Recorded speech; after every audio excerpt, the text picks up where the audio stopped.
Subscribe now and press the bell icon. Never miss an update. नमस्कार, मेरा नाम सत्यम साहिल और आप देख रहे हैं लाइव शिवहर। शिवहर जिले के डीएम सज्जन राजशेखर के पत्नी ने उन पर दहेज प्रताड़ना का केस दर्ज कराया है। डीएम सज्जन राजशेखर की पत्नी ने उन पर मुजफ्फरपुर टाउन थाने में घरेलू हिंसा और दहेज प्रताड़ना का केस दर्ज करवाया है और बार बार उन्हें ब्लैकमेल करने की धमकी भी देते हैं। पुलिस में दर्ज कराई गई प्राथमिकता में लिखा गया कि उनके पति कहते हैं कि अगर तुम मेरे खिलाफ कुछ करोगी तो मैं तुम्हें कहीं का नहीं छोड़ूंगा।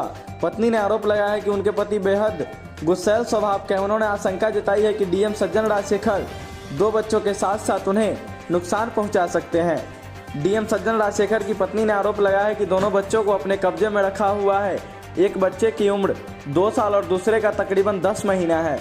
फिलहाल सज्जन राजशेखर की पत्नी मुजफ्फरपुर के मजिस्ट्रेट कॉलोनी स्थित एक सरकारी क्वार्टर में रह रही है। उधर अपनी पत्नी की तरफ से लगाए गए आरोपों पर डीएम सज्जन राजशेखर ने प्रतिक्रिया देते हुए कहा है कि उनके ऊपर लगाए गए सभी आरोप बेबुनियाद है। डीएम सज्जन राजशेखर ने कहा कि मैं अपनी पत्नी को नहीं पीटता बल्कि वही मेरे साथ मारपीट करती है। इसी साल मार्च महीने में पत्नी ने मेरे साथ मारपीट की जिससे मेरा एक हाथ में फ्रैक्चर हो गया। डीएम सज्जन राजशेखर का कहना है कि उनकी पत्नी अपनी मां के बहकावे में आकर यह सब कुछ कर रही है। पत्नी और सासू मां दोनों का व्यवहार उनके खिलाफ हिंसक है। उन्होंने आज तक अपनी पत्नी से 1 रुपए की मांग नहीं की है। वह अपनी पत्नी को लगातार साथ रहने के लिए बुला रहे हैं, लेकिन उनकी पत्नी अपने दोनों बच्चों के साथ लेकर मुजफ्फरपुर में अकेले रहना चाहती है। सज्जन राजशेखर ने कहा है कि उन पर जो भी आरोप लगा दिया जाए, लेकिन हकीकत यही सच्चाई सामने आने के समय ही लगेगा। शिवहर डीएम सज्जन राजशेखर की पत्नी शादी के पहले इफोंसिस में सीनियर सिस्टम इंजीनियर के तौर पर काम करती थी।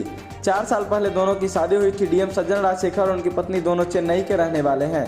इनकी शादी भी चेन्नई में ही हुई थी।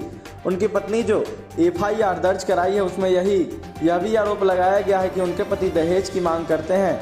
डीएम की पत्नी ने अगले हफ्ते पटना हाईकोर्ट में रिट याचिका दायर करने की तैयारी की। मुजफ्फरपुर टाउन थाना प्रभारी ओम प्रकाश के मुताबिक डीएम की पत्नी ने 498 के तहत केस किया है, लेकिन फिलहाल वह ज्यादा कुछ बोलने से बच रहे हैं। धन्यवाद। बने रहिए लाइव शिवहर के साथ।